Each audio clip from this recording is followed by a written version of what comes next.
Welcome to this episode on All Things Locks, where we dive into everything related to leadership, operation, culture, and strategy. And today we have the CEO of Logictry, Chris Fronda.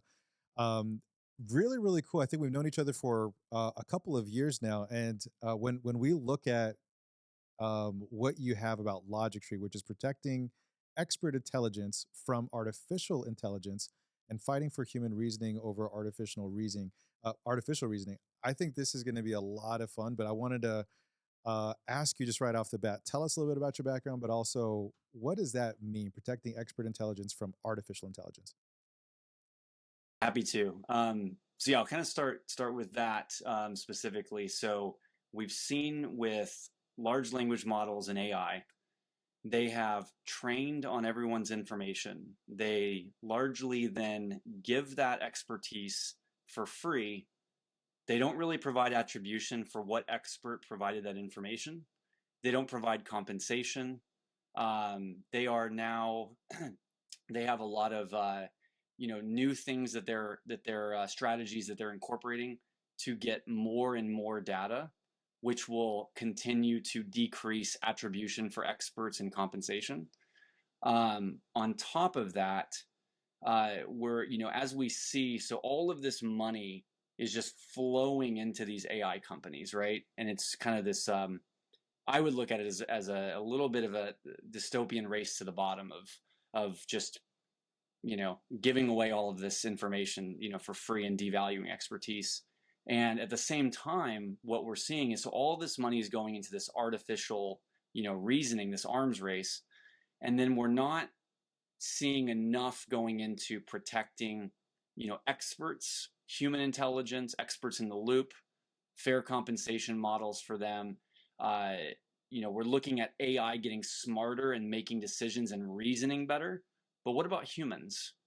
So what keeps me up at night at least is thinking about, what can we do to, number one, protect the experts being central and in the loop, always in conversation. And number two, that humans maintain their own agency over decisions so that we don't just see a future where, quite honestly, what if AI just starts dictating decisions on a global. Skynet situation going on, right? And it's not, and that sounds like it might be a joke, but I've seen, you can see this already. Kids in school are taking their homework. They're not doing the work. They're putting it into ChatGPT. ChatGPT is giving the answer. They're turning that in. So they don't do the cognitive thinking. They don't even do the reasoning. So they're not developing the neural pathways. And if you keep extrapolating that, that's not, that's the beginning of seeing the continual decline of our ability to make those decisions. Now, simultaneously, I was at this conference.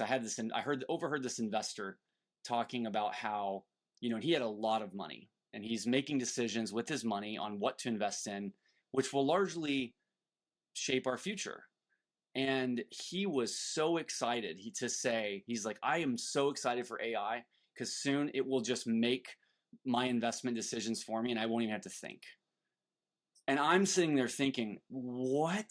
You're just going to, you have this money that will, with that money can help impact startups' lives. It can make a change in the world for better with good focused companies. And all you're excited about is that AI will take over your decisions. You won't have to make any of them. And now it will decide, I guess, where the world starts heading with your money. And all you care about is that. So anyways, it's kind of that's the, I want to set the stage of this is what has me a little bit concerned. How do you actually balance that out, right? Because then on the one hand, you have all the amazing abilities that comes with technology. But then from the standpoint of even just like you described, like the kids going home and they're using ChatGPT or whatever it is to help them do the work, and maybe it's going to create a process where we get a little bit less intelligent. How do you kind of manage that, right? It's like the expectations. How do you decide, or as a society, what's the best thing we could potentially do to help it accentuate the positive without creating some bad negatives as well? Well, I do think it's going to be I think there's going to be quite a bit of things that are going to have to happen. So it won't just be that there's one thing, right? So I'll say that education will certainly undergo quite a bit of a reform. And one of the things I'm excited about, at least, is a lot of education has just been about memorization. So memorize all these facts, but you don't really know why you're memorizing them, or what's the what would you then use them for at a later date. You just memorize them, hope that that's gonna. So I think we're gonna see a shift in education to more applied critical thinking. And it's going to become, even, how in school, I remember back at least, that it wasn't enough just to give the answer. You had to show the work. So I think in some capacities, we're going to have to see more in education about showing the work, proving that the cognitive, the critical thinking and reasoning was done by the student. So I think education will go through that shift. This Do you envision that kind of being almost like another arms race within itself within the education world of the first people that are transitioning into doing that? That the byproduct is going to be just these students, these human beings that, when you compare them to others that just don't want to think, do you think that's going to be like kind of a secondary arms race happening there in education? I hadn't, so I hadn't thought of it specifically that way. That is an interesting, what I will say, and maybe this is a way to introduce specifically, what we're focused on. So this is a little bit about my background. The very simple is, I've been a 20-year technologist, used to build software for Fortune 10 companies, have worked on everything from large medical devices to systems that run in China doing production tests of consumer products that billions of people use every day. And I, about 6.5 years ago, through some research, found this course from Oxford talking about logic. And logic is simply the science of correct reasoning. And it's all about critical thinking. That's what that course is. And what logic has done is, it's been this academic field that we've kind of lost touch with, because everything we know that we have today, like law and all these fields that exist, are built on it, and they've been operating very well. Now that we're seeing this kind of, maybe the way you framed it is actually, I have to think about it a bit more before I say it's correct, but but it's kind of true. There's sort of this arms race of maybe in education, moving back to first principles thinking. And I know we hear this a lot from thought leaders online, and that's really what logic is about. Logic is, it's not the same, but you can kind of think of it like, we've built up this education system largely around memorization to go into specialized fields. All of a sudden, ChatGPT really has kind of started to devalue memorization and really increase the value of critical thinking. And so now it's almost a return in the opposite direction, to back to first principles, i.e. logic. So yes, I do, I guess in some capacities, think that, yeah, there's a bit of a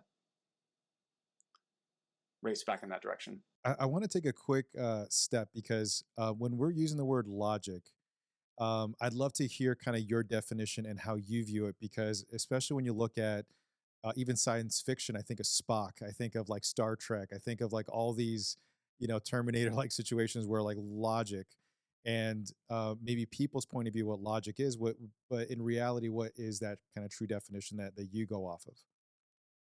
Well, it's funny because it is a fun term that has been popularized in pop culture, and I've certainly, now that we're focused on it, have found a lot of the references. So in Mission Impossible, they said, to beat the AI, to beat the machine, you must think like it, be logical and cold. And then there was an Arnold Schwarzenegger movie, I think it was the Baby, where he had Mr. Dad. I forget which one it was. Yeah, exactly. Thank you. Yeah. So yeah, I think it was that one where he said, he was going to fight with somebody. He said, "You don't respect logic, and I have no respect for somebody who doesn't respect logic." But anyways, the popularized version aside, The real version is it's the science of correct reasoning. So right now, trillions are going into artificial reasoning. So first it was, the building of large language models was, let's get all of the information together, put it into this large language model, and now it can just regurgitate personalized information on demand. The shift now is an arms race for artificial reasoning. Reasoning is the next level. It's not enough that you just have the information. What do you do with that? How do you make decisions upon that data? That's the reasoning layer. So that's why we are fighting for human reasoning to get upgraded at the same time. And logic is the science of correct reasoning. So it's that academic study around reasoning. Yeah. So I see, like, or at least for me, I feel like the challenge there is that it requires some. I think the aspect of logic is the control of emotion and bias, right? It's almost like, all right, takes that out of the equation. Kind of like that guy was like trading on it. Like, well, it takes my emotion out of it and then could just make the decisions for me. How do you feel though that, when we look at society as a whole, I would almost look at it as that we're losing the ability to, be objective and just we have our opinions, and even when presented with facts and data, we still use emotion to make our decisions. So, how do you view it? Like, forget about almost through the lens of like AI, just as a society in general. It's like, how do we get people almost maybe even leveraging AI to help the decision making, to help maybe the intelligence, and to create that thought process where it's like I can present it with facts and data and use it to make the right decision versus what we're seeing now, which is like I'm just still going to ignore it. Like, I have my own opinion about it. I'm going to ignore it regardless. Well, that's exactly uh, that is a very big part of the problem and the backstory of also why we focus on initiative. So, seeing the polarized nature where people are largely making decisions based on emotion, and we're seeing a lot of the division in politics, and just a very polarized Yeah. atmosphere where it's very challenging to engage in productive debate. So um so I think that what I will touch on the emotion side of it that's important is that logic isn't that it doesn't care about emotion. So our emotions are very important. And in fact, I think emotional intelligence is something that, as we move into this next era of AI, is going to become even more important. Just the as these so having that emotional intelligence, and I view logic as a tool to help us almost make sense of that. So the way I look at it, at least, is you know logic is the reasoning side. All it does is it doesn't tell us you know it doesn't have an objective about what it believes. It just helps us make sense of what we believe. So how we feel and our emotions, it just helps us take those emotions into account and then ask questions like, how do we know that the way we feel is correct? And is this feeling serving us the right way? And so I give this one analogy, but I'm a fearful flyer, and every single time I get on an airplane, I just know emotionally that this plane is going to crash. Except every time I get on the airplane and I never get off and it never crashes, because logically I know that I've been in the hangar at American Airlines. I've seen I'm a mechanical engineer. I know what went into building these planes and the amount of engineering. I've been in the hangar where they tear down the planes and test them. And I know how well trained these pilots are in the certifications. So, and I know that this plane is flown for the 10,000th time. So there is no reason that, even though I feel so strongly that I need to get off this plane because it's going to crash, I let logic override that and say, I don't think that emotion is actually serving me correctly. I don't think I can. You know what, Chris? Every time that I jump on Spirit Airlines, which is twice, that's exactly how I feel when it's on Delta. I'm like, no, no, we're good. We're good. I'm gonna be safe. It's gonna be totally fine. Um, I wanted to ask you. You mentioned a little bit earlier. You had worked with Fortune 10 companies, and you've worked with a lot of startups too as well. Um, what is the biggest difference in how they use technology with these giant corporations versus a new company? And what do you wish that newer entrepreneurs knew about AI and how to leverage it into their companies? Uh, so that specifically how they, you're saying like how they would incorporate AI into their products, Like that, or I think the biggest thing we hear is I'm too small to have technology, or like we don't need it. We're a small organization, so it's kind of like how would they best introduce it when they're maybe just starting out compared to somebody who's more established? um, yeah, I mean, well, somebody who is, these larger companies are, I mean, the very large companies are absolutely looking to incorporate AI, but they're not just rushing into incorporating it, because a larger company has a lot of data and compliance and risk and and everything that they have to figure out to do that. So startups at least are much more agile and able to use that technology. But I definitely think it's a competitive edge, right? So if you're a startup founder and you're looking at, should you use AI? I don't think there's, I think there is certainly the advantage to using AI at this time, and being small gives you that ability to not get burdened by some of those some of those limitations that larger companies have. So I think it's a huge competitive advantage. I was gonna also kind of, as we're looking at ease of putting into place, what do you think are some really smart principles that a startup, maybe it's like it's not even somebody in tech per se, maybe it's even just small startup in healthcare or something like that. What would be like some smart things for people to use? Because there's obviously a lot more options nowadays, and you can, I think, go crazy. It's like, all right, what's the most appropriate for me? What do I really need? Like, what would be your best advice to say, hey, look, this is like maybe the two or three top things I would use as like a new company that'll help get you a good start. Yeah, I mean, I think, well, there's a lot of different AI technologies. I think that's um, I mean, I think that you have the ability to have AI better, faster, look at symptoms, doing large data correlation, identifying. I think that's largely where it has its biggest strength, is being able to find patterns in large data sets that is just too cumbersome for humans to do, where it drives a massive efficiency gain. That's where I think there is the largest benefit. So where there is, I think, less of a benefit is in, and this is where I would argue on where you need experts in the loop. So I would say, you're looking at, okay, utilizing AI to automate something like image image classification to find some particular defect, or whatever it is you might be looking for, right? Versus, we're going to use AI to make a like a personalized health plan for you.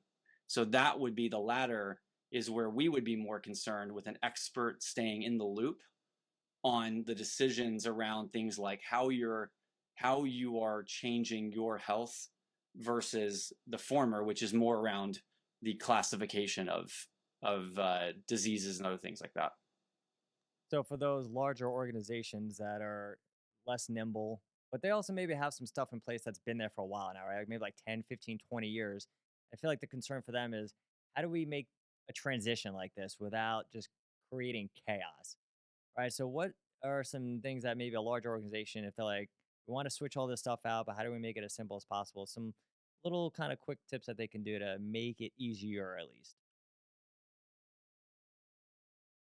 Well, I don't. Yeah, I think for healthcare, you need to be very careful with with making quick. So I don't know that I would recommend, for the healthcare space, that there's quick, anything from that side of it, because I think there's a lot of there's a lot to be considered with Yep. data privacy, and I think that's really one of the largest things to be wary of is where i- utilizing these large language models where you're giving access to this data, and now this data might get incorporated into these large language models and reused and repurposed, that and now the data is no longer protected, right? So I think you have to be very careful in the healthcare space with how you're going to look at utilizing that. I would say the areas where you can probably look to be less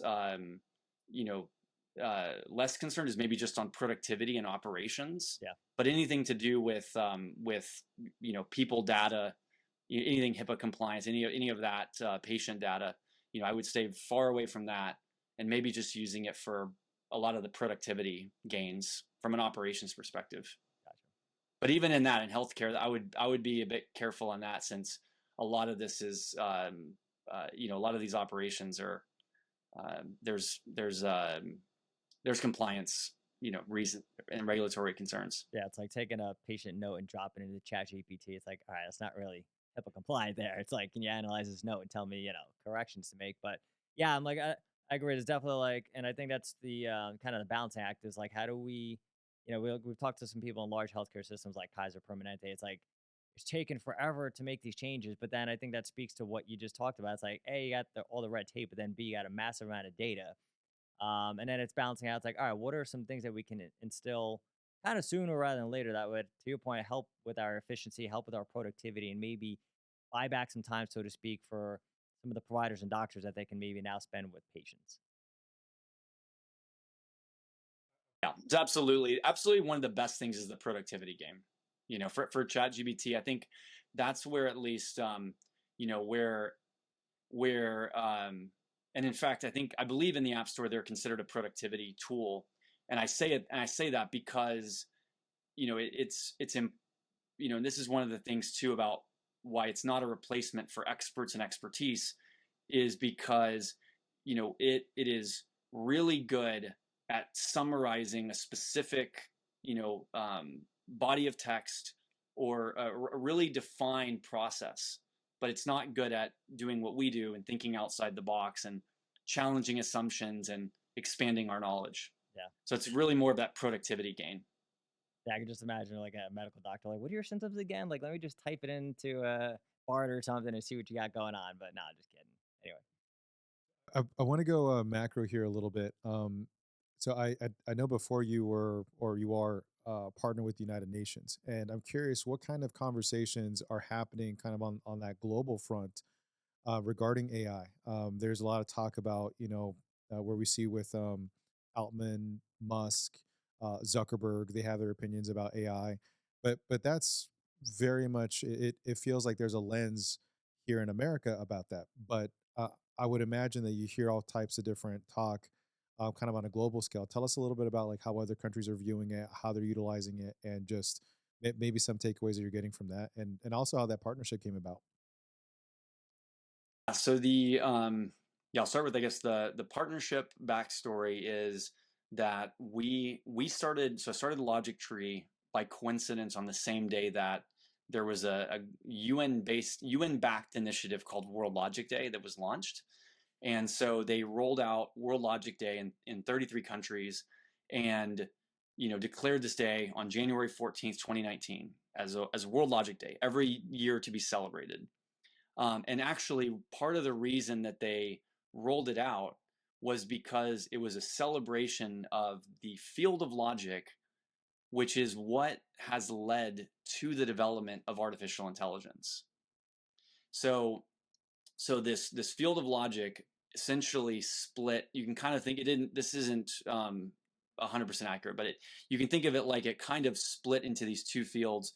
One went into the development of artificial intelligence, and the other is what is behind critical thinking and human reasoning, so human intelligence. So you can kind of think of it like there's these two.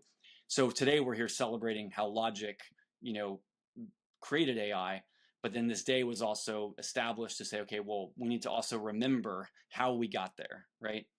So I think that that's maybe the first thing I would say, that the UN, you know, the reason the UN picked this day. So that's the first thing I would say for them, is that it is a celebration that, wow, we have developed these amazing technologies, and look at how logic got us there, right? As this tool that led into mathematics and everything else that went into that. The second thing is that, you know, they also put this under SDG 16 for world peace. So their interest right now is looking at, how do we incorporate, technologies like AI? How do we create more awareness around this field of logic? Uh, how do we create better collaboration on a knowledge sharing front? So many country leaders are focused on how do we create these better ways to do global knowledge transfer, and ultimately, how can we try to achieve world peace more effectively through these tools?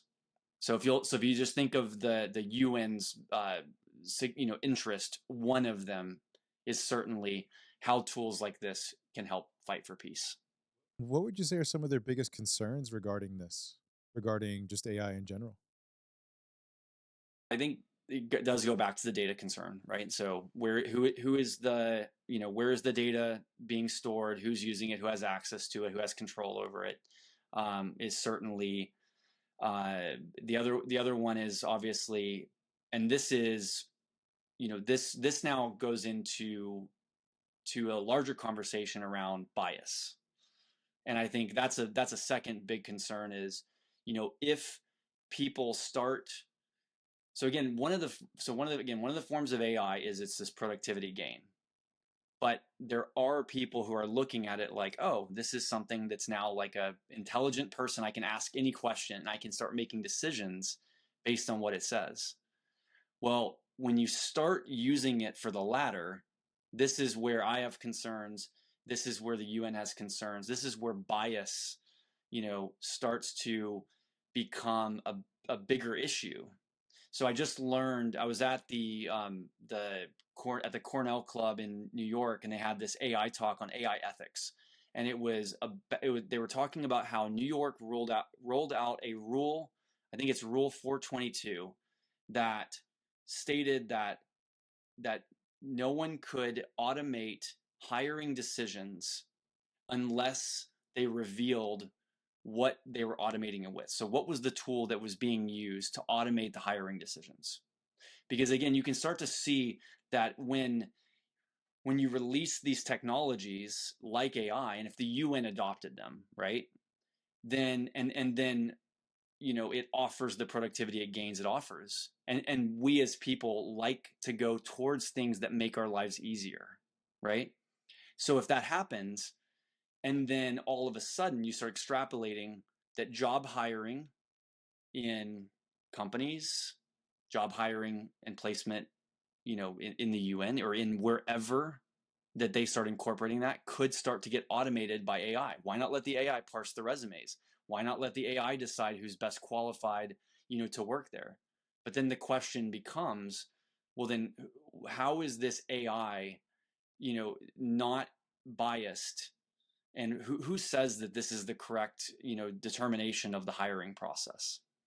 And so these are, I think, a lot of this, the bias perspective is what there's a deeper concern there.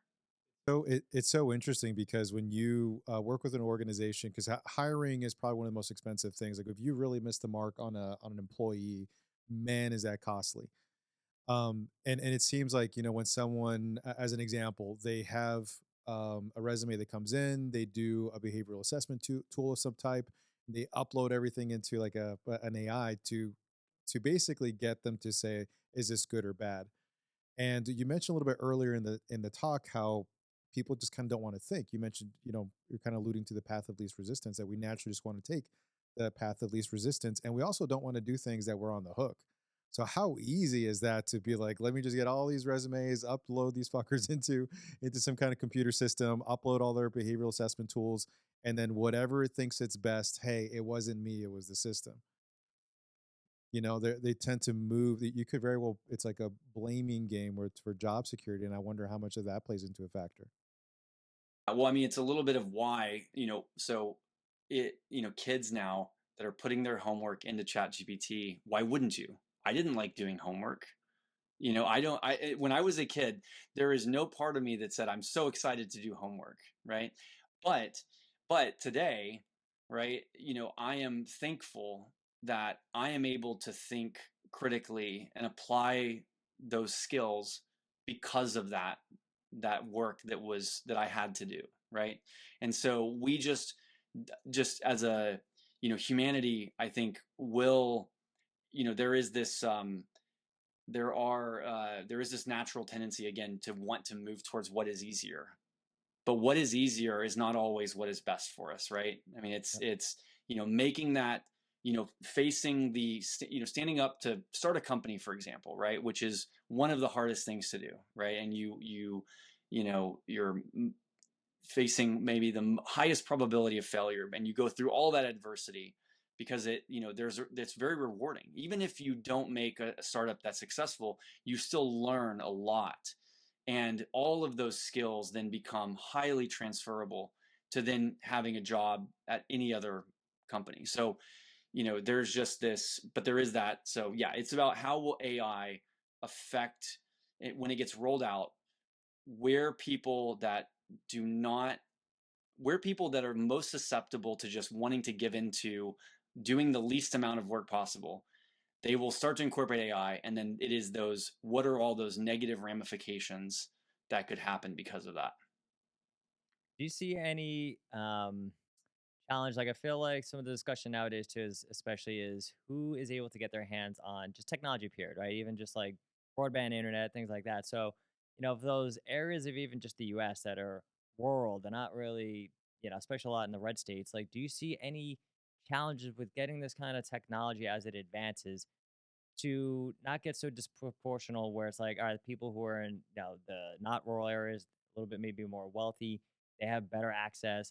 And the people who don't have the financial ability, even you're working with the UN, even countries obviously outside the US that are a little bit less on the GDP aspect of it. Do you see that as a potential challenge where corporate tech could take people that are already at a pretty good level and really get them so far in terms of a gap that we create now secondary problems? Well, I am certainly concerned about the growing wealth gap that increases for the software is eating the world as as uh, software is eating the world. It's just like seeing this continued growing wealth gap and wealth disparity as we run into trillions being poured into AI, right? And just complete, automation, right? And I'm scared of things like, for example, what AI can do for, things like automating truck driving, right? And then 10 million truck drivers that potentially, their job is taken away by automation. So I think that so yes, I am absolutely concerned with what that will do, and I think that is why there is going to have to be a shift in the future of work and in how we are approaching education. And it does come back to kind of this first principles critical thinking. Um, but I will say now on the positive, I think that there's a lot of room for growth on emotional intelligence, and there is a lot of room for growth in I think some of the areas that have been overlooked. And so I was reading it was Bill Gates that put out recently his list of all the jobs that he said he was afraid that would get replaced by AI, and it was a very lengthy list. And then he put a few at the end that he said he wasn't concerned with. It was he said software coding was one of them. He wasn't. Biology and fields that deal with creativity and emotional connection and emotional intelligence.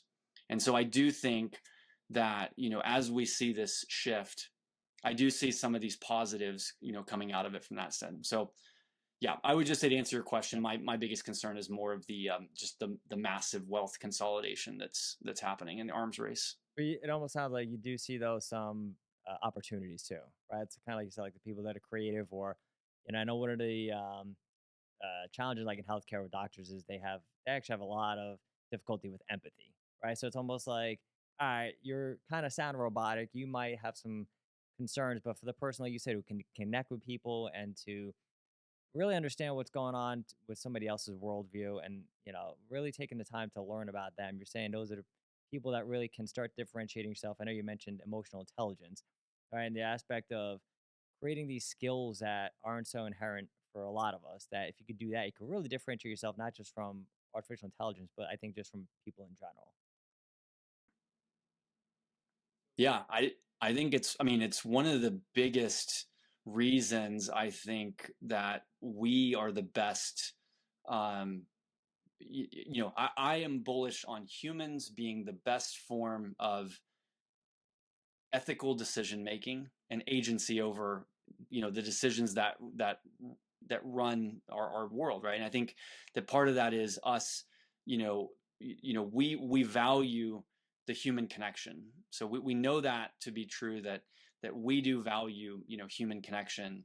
um, and I think that if we can now address some of these underlying issues, with the polarization in conversations, some of the the divide that we're seeing, and if we approach conversations more from a wanting to really understand one another better, then I think it's that level of emotional intelligence that will always, if we upgrade that, will always separate us from artificial intelligence. Because only we're the ones at the end of the day that can speak to how we feel, and only the ones at the end of the day that can align, can really understand and align our values and what we feel with the decisions that we make. So, you one thing you mentioned a little bit earlier, uh, you know how like every generation beforehand is like they always think the next generation is weak and soft, and it's weak and softer and weak and softer, and it's just like this never ending like snowball of just that the the generation beforehand thinks it's like it's better, right? From baby boomers, Gen X, millennials, all that stuff.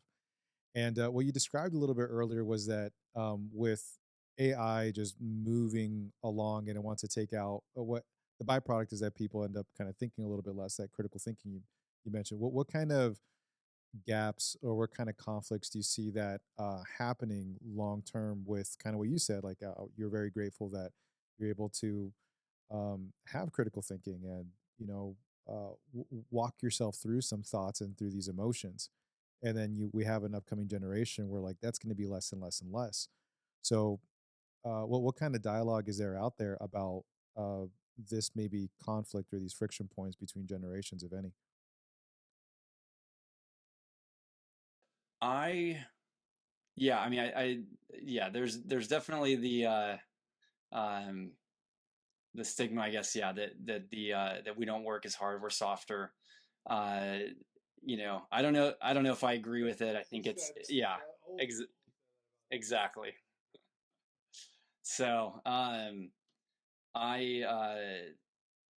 yeah, I think that, let me see what I'm trying to say here. um well, here's maybe what I'll say, and this speaks a little bit to how we start to, um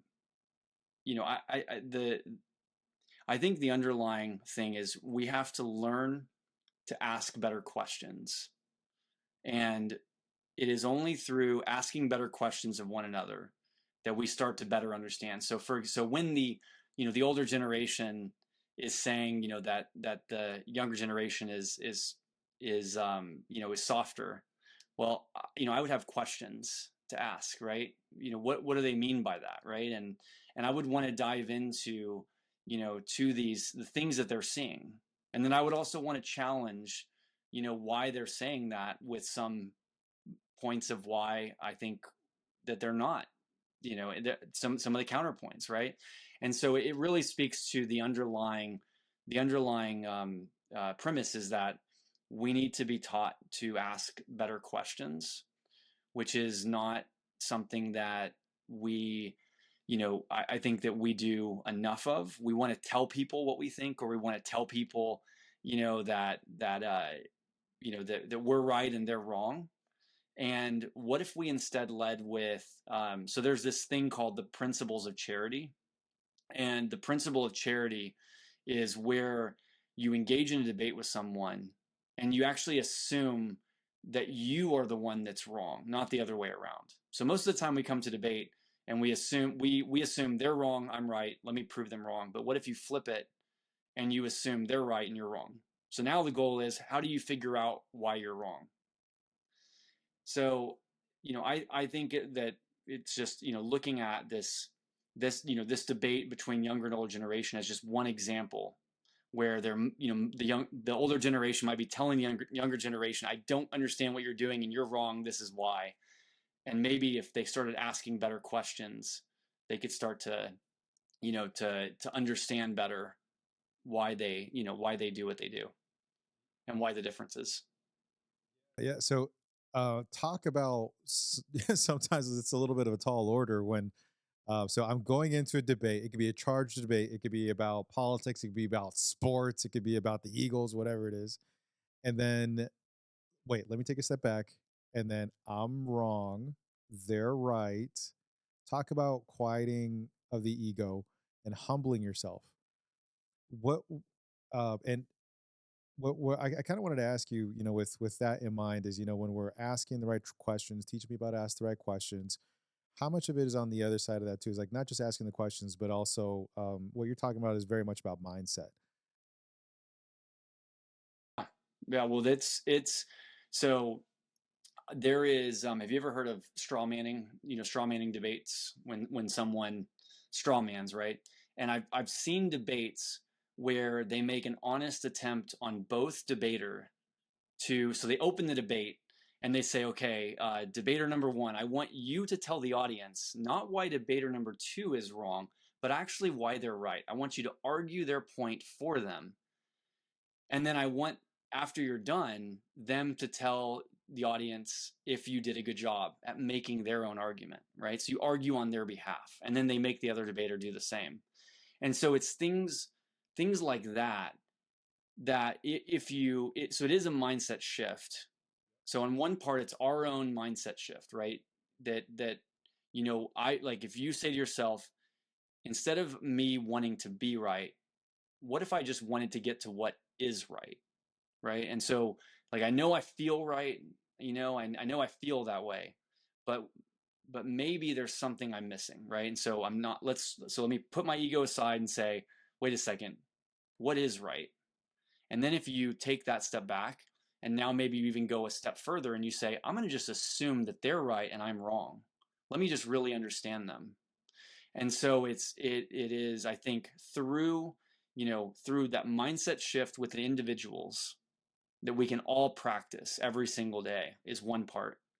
And then I will say, on the other part, that's something that we're working on, is putting debates together with people that is all about structuring the steel manning. So debaters have to come to the debate to want to actually have the other side be right, not the other way around.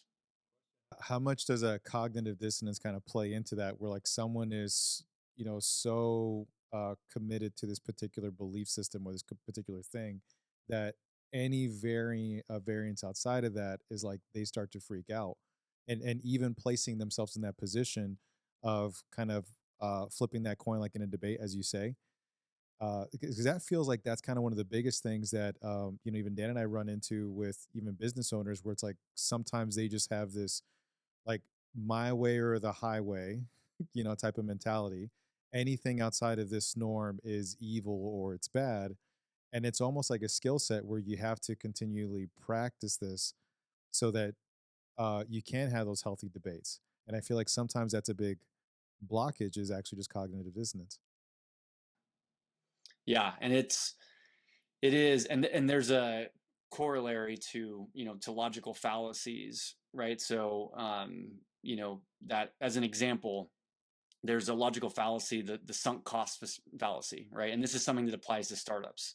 So, if you start a company, it's your first company, and you've put in some money, and you've invested in it, and then you do some market testing, and you realize that this is just not the right product, but you just keep on going because you've sunk that cost, and now you just have to keep going, versus saying, okay, that money is lost, I learned something from it, but I know it's not what the market wants, so let me pivot to something the market wants, right? And so there's a little bit of that cognitive dissonance, because you want this outcome because you've put the money and time into it, but the real thing that, and it's not 100%, but you have to make that decision for yourself, but you have to ask yourself, if I take an objective stance back, maybe this just isn't the right product, and I need to pivot, and now I pivot into the right product. And many success stories that you hear are like that, right? Where it's all about, they started on one path and then they pivoted, and then things worked out. And that pivot is a little bit of that fighting that cognitive dissonance, and falling into that sunk cost logical fallacy, where you might have just kept going on that one path, just gung-ho to, believe it works, for saying, I don't care about the data. It seems like that's something that you've done before too as well. And what I mean by that is, you've taught and mentored a lot of other people and a lot of other entrepreneurs that like they kind of need someone like you or a coach or a consultant in their corner, that they're emotionally invested. They're almost emotionally compromised of just staying the course with their business. And it's someone like you or someone else where they're like, hey man, let's actually think through this. You might want to just withdraw and start fresh. Yeah, it's, and I'll say, on the startup side, it's not an easy thing, because, it's so, the harsh reality of a startup is that, the the best form of validation is just the data, right? The data proving that what you're doing. So maybe if it's revenue, your revenue is increasing based on what you're doing, right? Or if, whatever the metric is, data is one of the best things, right? So one of the things I would say for early, startup founders is, you have this idea and you believe in it and you're gung-ho about it, right? But until you really have the data, substantive data, that this is really proven, you've got an idea. And ideas without that data and without that proof are still just an idea, which is why, yes, believe in it. Go, I always say, definitely, if you have the stomach for it, do it. But also know that ideas will change. And when you talk to, advisors and mentors, what I would say is, they're not, what you should go into a conversation with a mentor and advisor is, number one, they've most likely done something before, and they've probably been successful in some company and some idea, right? So hopefully you've got someone that can give you really good advice. Most likely, though, it's not like they're going to come in and tell you exactly what you need, because the truth is that they also know from when they ran their company, they had to try a lot of things and pivot to find it. So most of when you get their advice, it's going to be about helping you figure out, do you need to stay on course, or do you need to fight? Maybe there is that cognitive bias and it's time to pivot. So it's a, just, that's why I would say with, early founders, it's, believe in the idea, and, believe in your vision, but just keep in the back of your mind that until you have solid data, you've got to stay a bit flexible. Come to mentor, talk to mentors, seek their advice, seek that they know better than you. Don't. So if you go to a mentor and you get advice, one of the things that startup founders will do is they'll go to a mentor for advice, and then they'll argue with the mentor. And it's like, your job isn't to convince them that you have the right idea.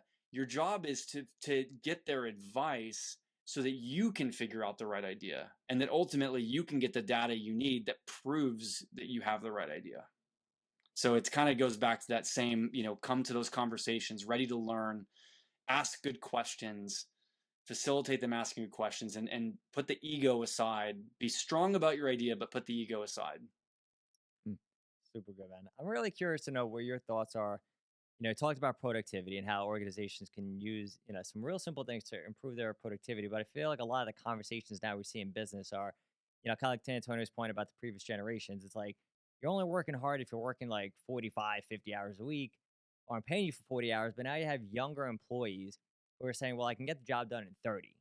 And it's creating some challenges with regards to like, well, I'm paying you for 40, but you're getting the job in 30. So how do you like, I don't know, man, I guess like maybe the question is like, how do you look at as we incorporate just technology overall and more into companies and it reduces how much work we technically have to do and improves our efficiency? What do you think are some ways that companies can kind of balance that out? And you talked about mindset shifts for business owners. Do you think it's just as simple as get focused on the outcome, not the hours, or what are your thoughts on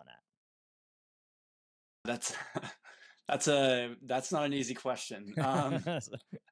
Yeah, that well, because that from a um, for well, because I'll start why I'm laughing is because from the consultant perspective, right? You want to bill for the value, right? Not the hours. Yeah. I can't remember, but there was a video I watched recently where this brand consultant that had been a brand consultant for 40 years, was interviewing an audience and asked, you know, uh, if I work on your logo for 1 month, is it okay if I bill you, $10,000? And they say yes. And they say, okay, if I work on your logo for 2 months, is it reasonable to bill 20,000? And they say, yes. And they say, but if I work a half a month and I get the same logo that I would have gotten in 2 months, do you think I should bill you 5,000? And they said, yeah. And they said, but you're getting the same logo no matter the thing. And in fact, with me delivering it in 2 weeks, you're getting it faster and the same logo. And so it's a thought exercise to get people to shift that mind that billing on time is not the outcome, because the consultant that takes forever to get to the same logo, I'd rather have the one that does it in a day, and now I've got the exact same quality product. And sure, why would you not want to pay the same price, right? So it's very much that values based thinking. I think with so I think we'll see on the consultant side, values based pricing is certainly a trend and a valuable thing.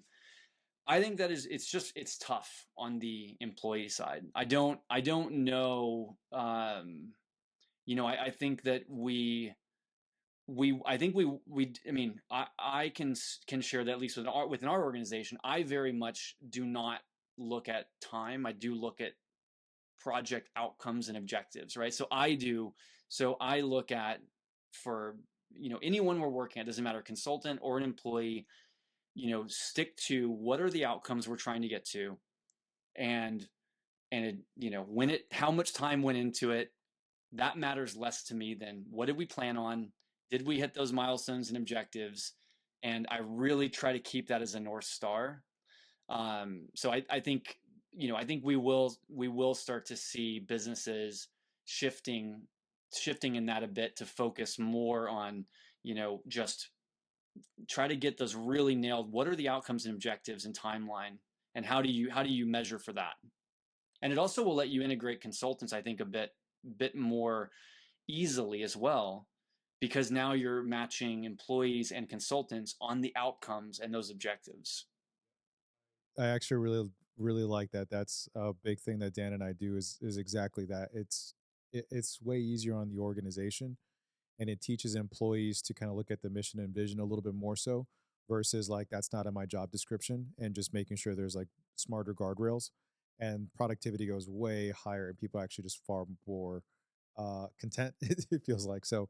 But I have a two last two more questions. Can I say one thing too on that real quick? because it also, from an employee perspective, it feels better when at the end of the month, no one was breathing over your neck, worried about when you were working, what times, how many hours. And it feels better when you celebrate the win that a project objective was achieved. And so when you shift away from, I need you this many hours, okay, the month is over, you did this many hours and that's it, to this was our goal, you hit the goal, let's celebrate that the project was a success. It's more fulfilling, I think, on both the employer and the employee side. So Agree. Totally agree. What are your predictions for the future? We got things like you were mentioning self-driving trucks, right? And when you're looking at things that are coming out of DARPA, Boston Dynamics, and this is only public facing stuff. This is not really in the R&D departments. But what are you seeing? What are your predictions for the future regarding Logictree and AI in general? well, yeah, I think AI and AI reasoning will continue to improve. We at Logictree will continue to fight for human reasoning. So, I'll just say, at least on that front, the large language models will continue to do what they're doing, improve the artificial reasoning. Um, we have a business model specifically for experts that want to, join the network that we have and get fair compensation, fair attribution for all of their expertise and work. That is what we're working on. So experts getting paid and attributed for their expertise, and then helping the next generation preserve critical thinking. So that's on our end. We'll be fighting, that good fight. And yeah, and then I try not to think as much about the Skynet, iRobot side of things. So I don't know where that's, um, yeah, it's hard to say where that's going. So You mentioned that experts, you're fighting for them. If someone's watching this, they're an expert in their field, they want to learn more about you, about Logictree, and how to get involved with your movement. What's the best way for people to do that? so if you go to logictree.com, it's spelled logictry.com. You'll find we have a collection there called the Logic Circle. And you can also email me at chris@logictree.com, and I can share that as well. And so it basically just talks about, what we're doing. So how we're compensating experts for their time and work. It talks about why we believe logic is important, and it talks about how we want to promote critical thinking for the next generation. So yeah, happy to anybody email me or check out the website. Well, you heard it here first, guys. Chris, thank you so much for jumping in on the podcast. I learned a lot, and it's Yes. really cool to see what you're doing with Logictree. Thanks for having me. Yeah, man. Glad you can make it.